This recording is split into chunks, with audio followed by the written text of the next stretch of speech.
barnaamijkani marnaba ma dhiirigelinayo jacaylka guurka ka hor.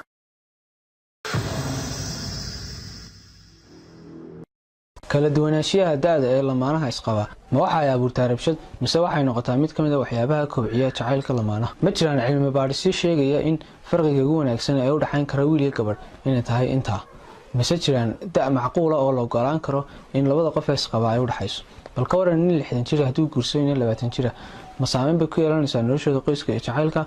se macquul ma tahay inay isguursadaan lamaane ugu dhaxeeyo farqi aad u weyn. sidee ayay tahay inay u macaamiloodaan haddii ay dhacdo inay isguursadaan nin da' ahaan ka weyn gabadh. bal ka waran haddii ay gabadha ka weynaato ninka, saameyn intee leeg ay ku yeelan kartaa.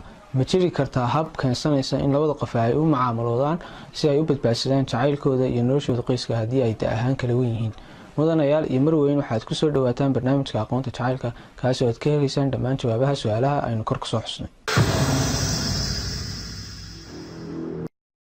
bismillaah walxamdulilah wasalaatu wasalaamu calaa rasuulilaahi sala allahu calayhi wasalam. maanta waxaynu ka hadli doonaa xiriirka ka dhexeeya jacaylka iyo da'da. cilmi baadhisyo ay sameeyeen qaybo ka mid a culimada cilmi nafsigu waxay sheegeen in da'da ugu habboon ee ay tahay inay u dhexeeyaan wiilkaiyo gabadhu inay tahay 3 ilaa 5 sano, weliba ay tahay mid u dan ah ninku inuu 3 sano ilaa 5 sano ka weynaado gabadha. taa micnaheedu ma aha in haddii 3 ilaa 5 sano da'da u dhaxaysa labada qof ay ka badato intaa ay nolosha qoysku aanay guulaysanaynin, balse waxaa looga jeedaa da'da ugu wanaagsan ee u dhaxayn karta labada qof iyo farqiga ugu wanaagsan ee u dhaxayn kara inay tahay 3 ilaa 5 sano. sidoo kale waxa ay sheegeen inay macquul tahay in farqiga u dhaxayn kara labada qof ay noqon karto ilaa 10 sano, balse 10 sano hadday ka badato waxaa laga yaabaa labada qof inaanay ku habboonayn in 10 sano wax badan ay ka dhaxayso, waayo isku habboonaanta labada qof iyo isku soo dhawaanshaha iyo waxyaabaha kale keensanaya in noloshooda ay sii socotaa laga yaabaa inay noqoto 2 jiil oo kala duwan. marka waxay gelayaan 2 jiil oo kala duwan oo ku salaysan 2 farqi oo kala duwan oo ay u dhaxayn karaan 2 baahiyood oo kala duwan iyo 2 afkaarood iyo 2 aragtiyood oo kala duwan iyo weliba 2 hab nololeed oo kala duwan. labada qof haddii farqigoodu uu ka bato 10 sano iyo wax ka badan waxaa laga yaabaa inay waayaan waxyaabo badan ay ka wada sheekaystaan. marka sida ugu habboon ee ay tahay labada qof markay isguursanayaan xagga da'da markay iska qiimeynayaan waa inay noqdaan 2 qof oo da' ahaan iska agdhow. jaabir bin cabdillaahi radiyallahu canhu markii uu sheegay nabi maxamed inuu guursaday gabadh ka da' weyn isaga, waxa uu ku yiri nabi maxamed maxaad u guursan weyday gabadh kula ciyaartay adiguna aad la ciyaartay. marka halkaa waxaynu ka dareemaynaa da'da ugu fiican ee ay tahay labada qof inay u dhaxeeyaan inaanay ka badan 3 ilaa 5 sano. haddaba bal waxaad ka warantaa haddii ninka da'diisu ay tahay 60 jir gabadhana da'deedu ay tahay 20 jir, ma laga yaabaa ama ma isku habboon yihiin inay isguursadaan. marka xagga da'da laga eegayo labada qof iskuma habboon inay isguursadaan, balse haddii aynu da'da u soo qaadano inay tahay mid ka mid ah waxyaabaha lagu qiimeynayo labada qof, waxaa laga yaabaa inay jiri karaan waxyaabo kale oo ku kalifi kara labada qof inay isguursadaan.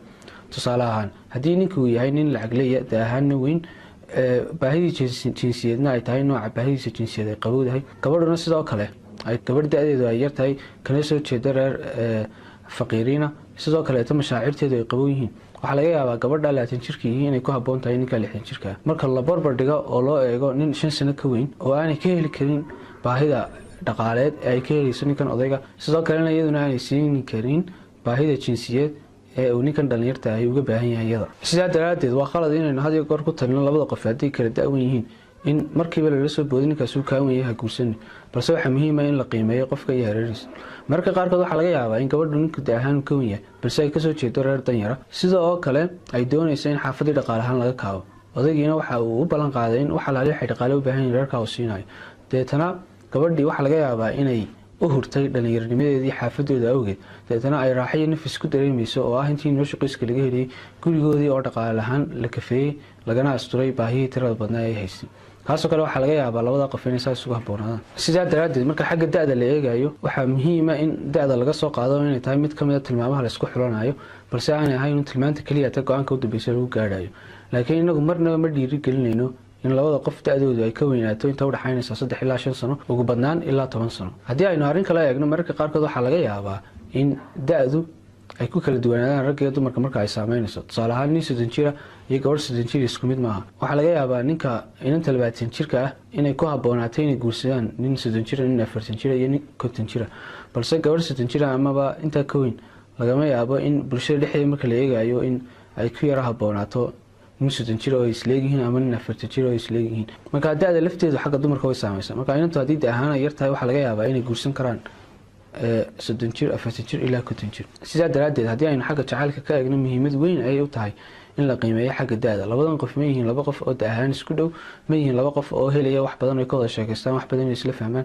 markastay badato labada qofi waxyaabaha isla fahmayaan iyo waxyaabaha ay ka wada sheekaysanayaan, markasta labada qof jacaylkooda uu kobco oo xagga sarena gaadho. balse labada qof haddii da ahaan kala duwanaadaan micnaheedu waxa weeye waxa ay ku kala sugan yihiin laba jiil oo kala duwan, taasoo keensanaysa in labada qofi ay kala afkaar iyo kala aragti iyo kala mabaadi mararka qaarkood ay noqdaan, taasoo sabab u noqotay inaanu jacaylkoodii kobcin. sida oo kaleeto xagga da-da marka la eegayo waxaa muhiim ah in iyadana la qiimeeyo habdhiska nafsiyeed ee ay labada qofi kala leeyihiin. haddii aynu habdhisyada nafsiyeed soo qaadano waxaynu kasoo qaadanaya 3 muhiima oo kala ah kaalinta waalidnimo. waxaa laga yaabaa mid kamid labada qof inay ciyaaraan kaalinta waalidnimo sida hooyo aabo.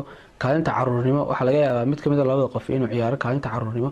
caruurnimadan ujeedna maaha caruurnimadii caadiga ahayd, balse waxaa laga yaabaa qofkii inuu galo marxalad uu galo kaalin uu u baahdo cid koolkoolisa oo xanaanaysa. kaalinta saddexaadna waxa weeyaan kaalin ay labada qofba ay waxayse siinayaan sidoo kalena wax kala qaadanayaan. marka waxaa la idhaha iyadana kaalinta qaangaadhka. waxaa laga yaabaa haddii nin da-diisu ay weyn tahay oo sidoo kalena ciyaari kara kaalinta qaangaadhnimada oo ah inuu wax siiyo, sidoo kalena ciyaari kara kaalinta waalidnimo oo ah inuu xaggii aabbo u galo gabadha, uu guursado gabadh leh kaalinta iyo tilmaamaha caruurnimo marka xagga nafsiyadda la eegayo. caruurnimaduna maaha sida aynu soo sheegnay caruurnimadii caadiga ahayd, balse waxa weeyaan waa qof u baahan hadii goor in la koolkooliyo oo la xanaaneeyo. labada qof waa isku haboon yihiin, marka iyada lafteedu waa muhiim in la qiimeeyo habdhiska nafsiyeed ee labada qof si loo ogaado in isku haboon yihiin iyo in kaleeto. sidaa daraadeed ayaa Nabi Maxamed sallallahu alayhi wasallam mid kamid ah waxyaabaha uu guursaday dumar fara badan waxa weeye in laga barto hababka kala duwan ee loola dhaqmo dumarka da-doodu kala weyn tahay. Nabi Maxamed sallallahu alayhi wasallam wuxuu guursaday gabadh ahaan ka yar, sidoo kale waxa uu guursaday gabadh ahaan ka weyn, sidoo kale waxa uu guursaday gabadh ay ahaan isla yihiin. waxaas oo dhan waxaanu ka baran karnaa hab dhaqankiisii ahaa sidii uu ula dhaqmi jiray dumarkiisa sallallahu alayhi wasallam. waxaynu qodobadii hore kasoo falanqaynay haddii uu ninka ka weynaado gabadha, bal haddaba waxaynu isweydiinaa su-aasha bal ka waran haddii ay gabadhu ka weynaato ninka. tusaale ahaan haddii ay gabadhu ninka ka weyn tahay 2 sano, waxaa laga yaabaa bulshooyinka qaarkood inay kula taliyaan ninka inaan gabadha guursan waayo gabadhaas waa gabadha ahaan ka weyn, balse arrintaas waa khalad. waxay ku xidhan tahay shakhsiyadda qofka inuu kula taliyo qofka uu guursan lahaa da ahaan. waxaa laga yaabaa ninkan gabadhan ka weyn inuu guursanayo waayo waxa inay ka maqan tahay baahi caatifadeed oo hooyanimo, taasoo ka dareemayo markuu iyada ka ag dhawaado in uu dareemayo inuu helayo naxariis iyo kalgacalkii hooyanimo oo aan lagu soo barbaarin. maya waxaa dhici kartaba in ninkan uu kasoo jeedo reer danyara, gabadhuna ay tahay gabadh lacag leeya, deetana uu gabadha lacagtaa ku raacay oo markaa uu guursaday kadib ay ka kafaysay baahiyo tiro badan leh oo la xidhiidha noloshooda guriga iyo xaafadda uu kasoo jeedo intaba.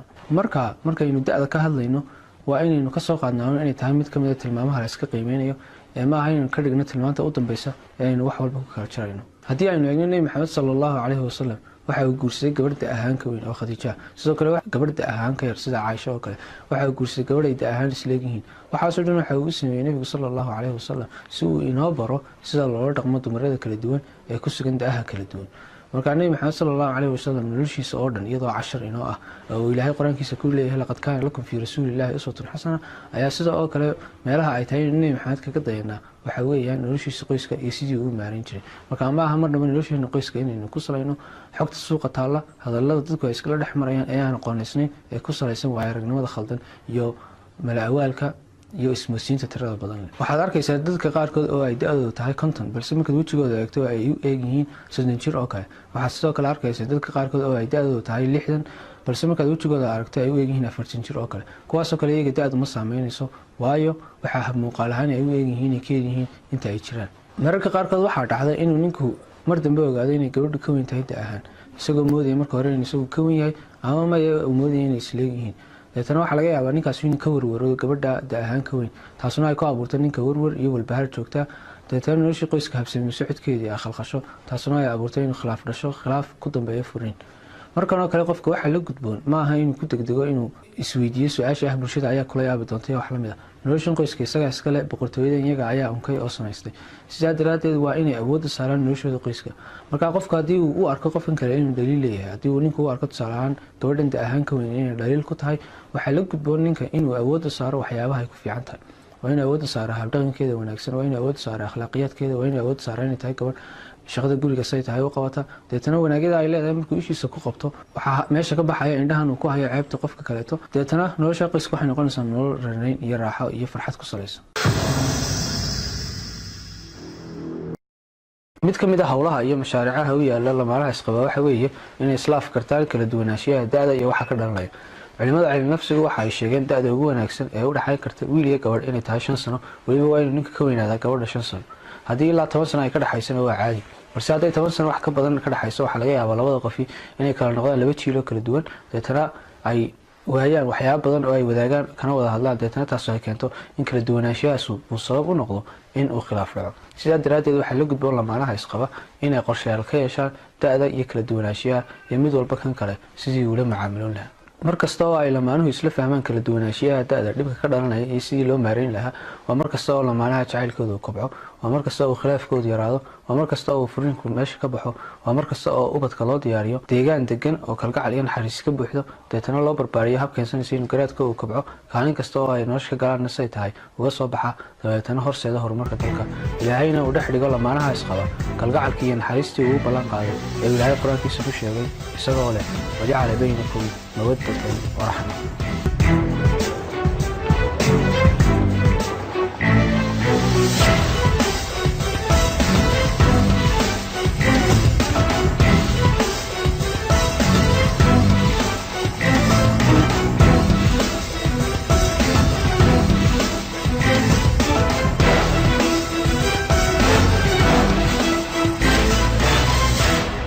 daawade aad iyo aad baad u mahadsantahay daawashadaada waxaan rajeynayaa inaad ka faa'iido xog muhiim ah oo la xiriira arrimaha jacaylka oo ku soo biirtay akoonkaaga qaybta aqoonta haddaba si aad u daawato xalqad kale oo ka xiiso badan xalqada aad maanta daawatay ugana faa'iidaysato xog cusub oo la xiriira arrimaha jacaylka waxaad like garaysaa page-ka haddii aad page-ka ka daawatay ama waxaad subscribe garaysaa channel-kan YouTube-ka haddii aad YouTube-ka ka daawato